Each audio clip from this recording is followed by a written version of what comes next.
Bonjour et bienvenue dans ce numéro 3 des contes du lundi.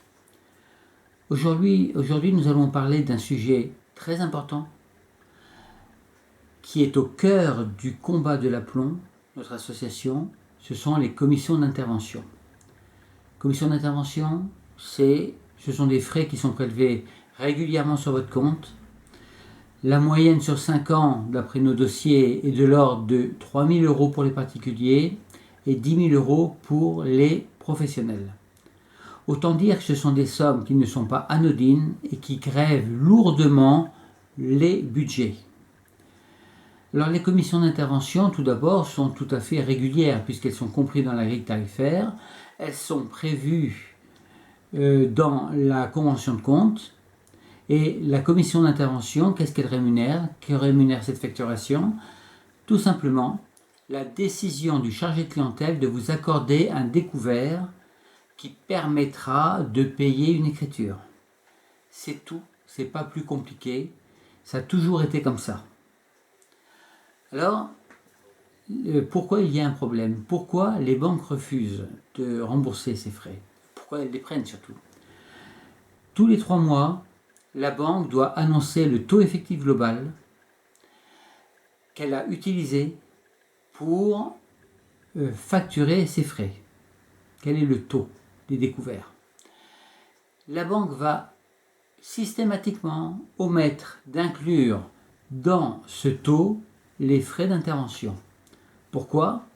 Parce que immédiatement le taux serait erroné et dépasserait souvent le seuil de l'usure qui est limité à 20% environ, c'est fixé par la Banque de France.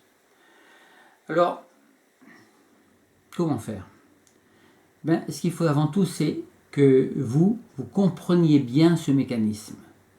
Ce mécanisme, pour le comprendre, c'est quelque chose qui est très simple. Mais les banques l'ont complexifié à outrance, de manière à embrouiller les juges qui finalement ne savent plus de quoi il est question et sur quoi ils doivent trancher.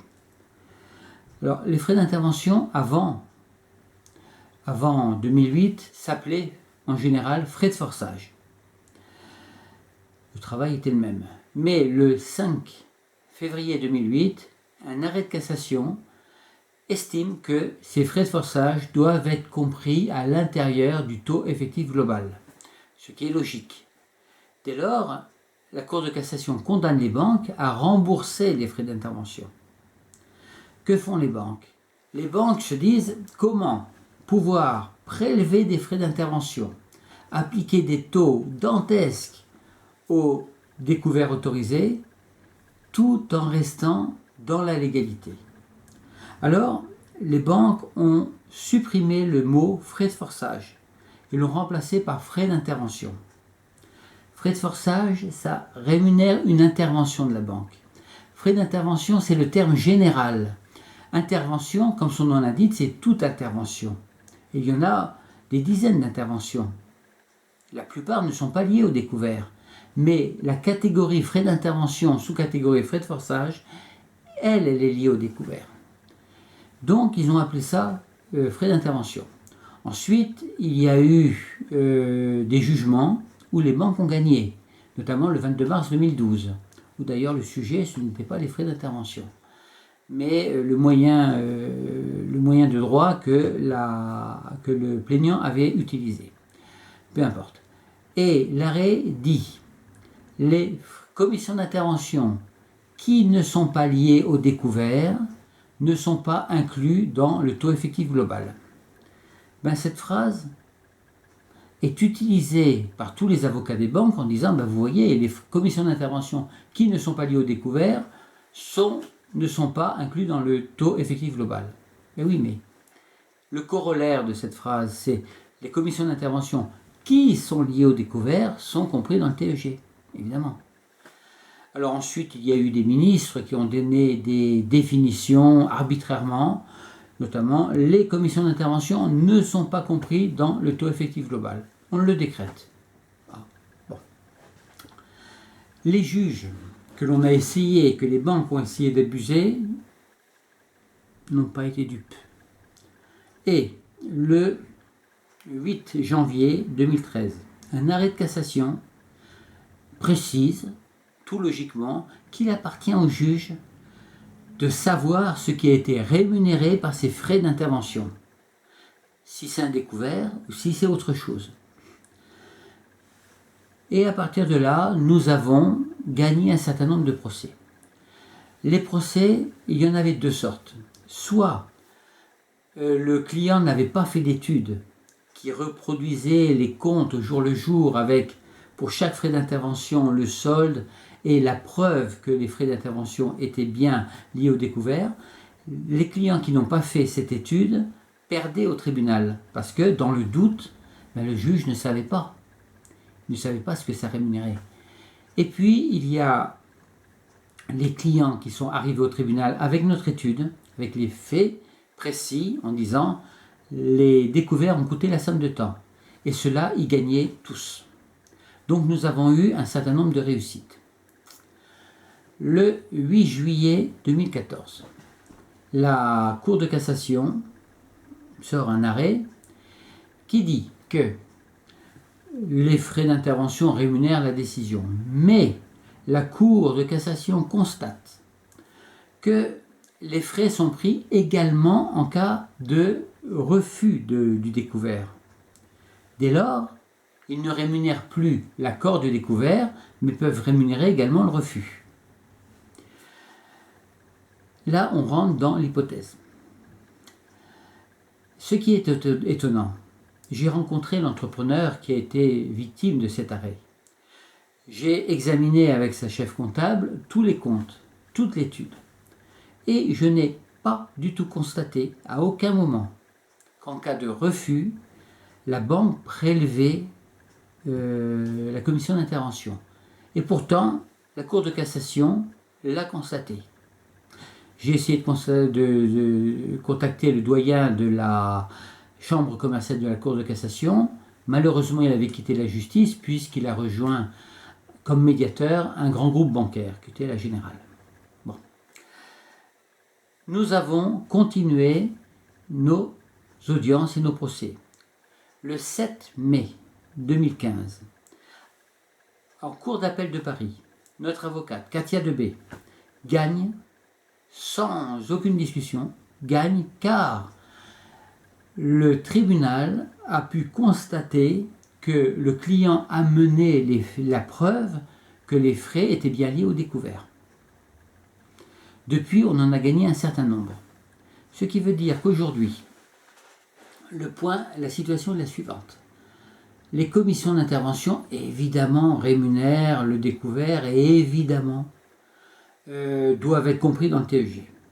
Alors, il y a trois situations qui se présentent. Soit le client n'a pas fait d'étude, comme nous on le fait, auquel cas il est débouté par le juge. Soit le client a fait une étude complète. Cette étude ayant été proposée à la banque, et nous avons demandé à la banque, avec une liste de commissions d'intervention, quelles étaient ses observations, car nous affirmons que ça rémunère le découvert. En général, les banques ne répondent jamais, ou répondent totalement à côté. Ce qui veut dire que les rapports sont bien contradictoires, et le juge se trouve devant une chose, un plaignant qui lui expose des faits.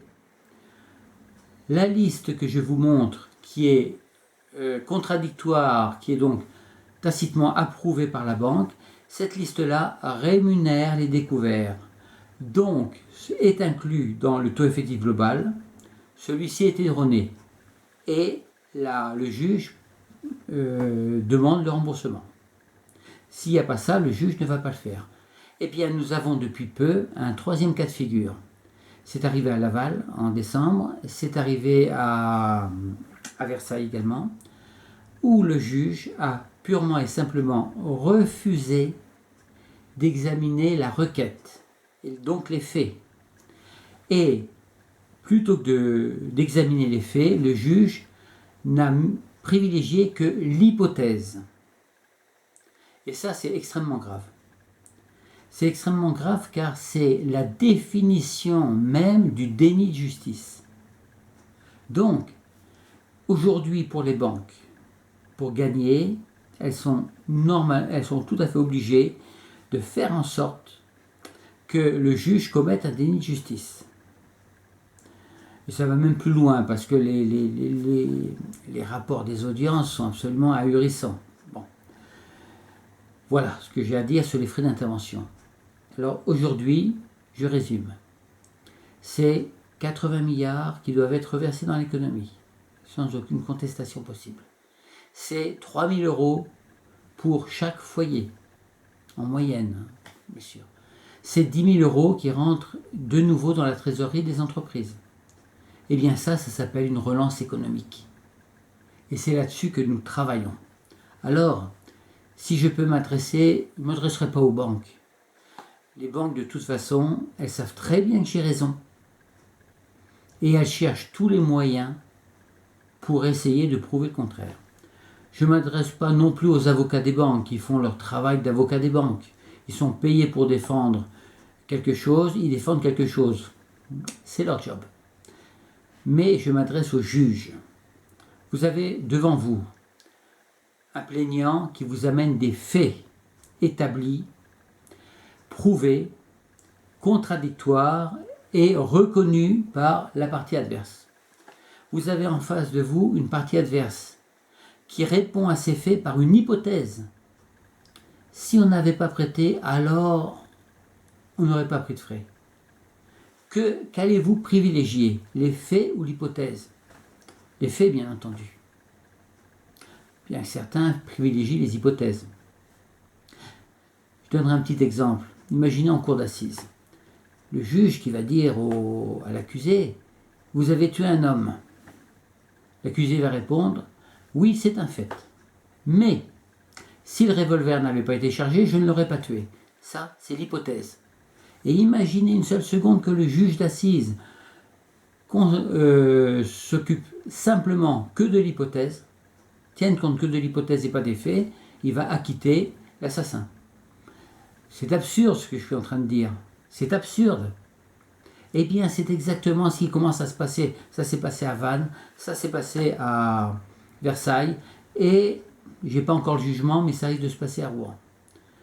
Donc, nous l'appelons, nous allons continuer à établir ces documents, nous allons continuer à établir ces études, et nous savons que, de toute façon, les juges, s'ils travaillent normalement, s'ils font bien leur boulot, comme 90% des juges, là, vous aurez raison.